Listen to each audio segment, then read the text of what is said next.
Assalamualaikum warahmatullahi wabarakatuh. Perkenalkan, nama saya Sabda Fikri Permana dengan NPM A1G022121. Baiklah, pada kesempatan kali ini saya akan membahas konsep dasar pendidikan manajemen. Dosen pengampu saya Bapak Muhammad Kristiawan MPD. Baiklah, kita langsung lanjut ke materi yang pertama ya. Yang pertama ada pengertian manajemen pendidikan. Apa itu manajemen pendidikan? Baiklah, manajemen pendidikan itu sendiri adalah suatu kegiatan atau rangkaian kegiatan yang berupa proses, pengolahan usaha kerjasama, kelompok manusia yang tergabung dalam organisasi pendidikan untuk mencapai tujuan pendidikan yang telah ditetapkan sebelumnya dengan memanfaatkan sumber daya yang ada dan menggunakan fungsi manajemen agar tercapai tujuan secara efektif dan efisien. Yang kedua, ada unsur-unsur pendidikan manajemen. Apa aja sih unsur-unsur pendidikan manajemen? Pertama, ada man. Man sendiri berperan sebagai manpower dalam organisasi atau perusahaan. Diperlukan untuk memimpin dan menggerakkan bawahan, serta memberikan tenaga dan pikiran untuk kemajuan dan kontinuitas lembaga. Yang kedua, ada material. Digunakan sebagai proses produksi dalam suatu perusahaan atau organisasi. Dapat terdiri dari bahan baku atau bahan setengah jadi atau bahan jadi. Baiklah, sekarang kita lanjut ke yang ketiga, ada machine atau mesin. Merupakan kebutuhan pokok dalam melancarkan jalannya suatu organisasi. Mesin berupa peralatan yang digunakan oleh suatu instansi atau lembaga, baik itu peralatan yang modern maupun peralatan yang masih bersifat konvensional. Keempat, ada money atau uang. Money atau modal dibagi menjadi dua, yaitu modal tetap berupa tanah, gedung, bangunan, dan juga mesin, dan modal kerja berupa kas atau piutang. Yang kelima, ada metode. Pemilihan dan penggunaan metode yang tepat yang digunakan sebagai aturan atau cara-cara tertentu yang bertujuan untuk menghindari terjadinya inefisiensi dan pemborosan dalam lembaga pendidikan. Metode pembelajaran yang dibentuk oleh seorang guru sangat diperlukan dalam menerangkan pelajaran, dikarenakan metode yang dipakai akan mempengaruhi peserta didik itu sendiri dalam memahami pelajaran. Yang keenam, ada market atau pasar. Apa sih market itu? Market adalah tempat terjadinya pertemuan antara penjual dan pembeli. Sementara dalam dunia pendidikan, market itu adalah tempat interaksi antara pendidik dengan peserta didik, maupun dengan stakeholder yang ada di dalam lingkup lembaga itu sendiri.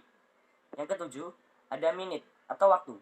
Waktu merupakan alat yang digunakan untuk memanfaatkan dalam pencapaian visi dan misi suatu lembaga secara efektif dan efisien. Dalam teori yang diperkenalkan oleh Fayol 1949, manajemen membahas hal-hal sebagai berikut. Yang pertama ada teknikal, yaitu kegiatan memproduksi dan mengorganisasikannya dalam kaitannya dengan pendidikan. Lembaga pendidikan melakukan kegiatan yang menghasilkan lulusan lembaga pendidikan yang siap untuk bekerja. Yang kedua ada komersial, yaitu kegiatan membeli bahan dan menjual produk dalam lembaga pendidikan. Yang ketiga ada finansial, yaitu kegiatan pembelajaran. Lembaga pendidikan membutuhkan pendanaan yang mengadakan sarana dan prasarana serta pelaksanaan pendidikan. Yang keempat, ada security, yaitu kegiatan menjaga keamanan. Kaitannya dengan lingkungan pendidikan terletak pada sistem pengamanan baik internal maupun eksternal.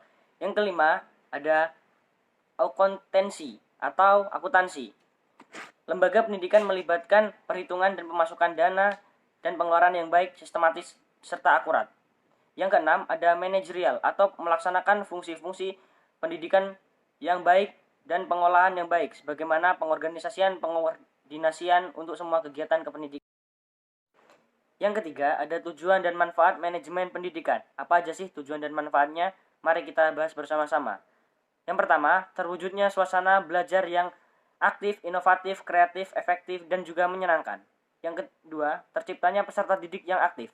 Yang ketiga, terpenuhinya salah satu dari 4 kompetensi pendidik dan kependidikan. Yang kelima, terbekalinya tenaga kependidikan dengan teori tentang proses dan tugas administrasi pendidikan. Yang kelima atau yang terakhir, teratasinya masalah mutu pendidikan. Yang keempat, ada pembagian manajemen. Apa aja sih pembagian manajemen? Yang pertama, ada manajemen puncak.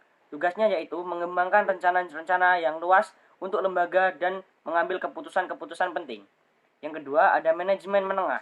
Tugasnya yaitu bertanggung jawab untuk mengembangkan rencana-rencana operasional yang lebih luas dan menerapkan rencana yang dibuat oleh manajemen puncak. Yang ketiga, ada manajemen pelaksana. Tugasnya bertanggung jawab untuk melaksanakan rencana-rencana yang dibuat oleh para manajer penengah. Yang kelima, komposisi keterampilan manajemen. Apa aja sih komposisi keterampilan manajemen? Yang pertama, ada manajemen teknik. Merupakan kemampuan untuk menggunakan alat-alat prosedur teknik suatu bidang khusus. Yang kedua, keterampilan manusiawi. Merupakan kemampuan bekerja dengan orang lain, memahami orang lain, baik perorangan maupun kelompok. Yang ketiga, keterampilan konseptual. Merupakan kemampuan mental untuk mengkoordinasi dan memadukan semua kepentingan dan kegiatan organisasi. Yang keenam, ada ruang lingkup manajemen pendidikan. Menurut Baharudin, yang pertama ada manajemen kurikulum.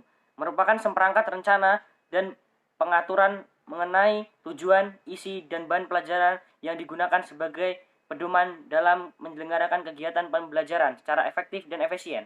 Yang kedua, ada manajemen personalia.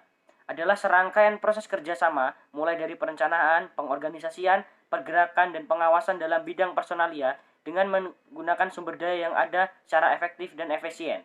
Yang ketiga, ada manajemen peserta didik. Merupakan upaya penataan peserta didik mulai dari masuk sampai dengan mereka lulus sekolah dengan cara memberikan layanan sebaik mungkin kepada peserta didik.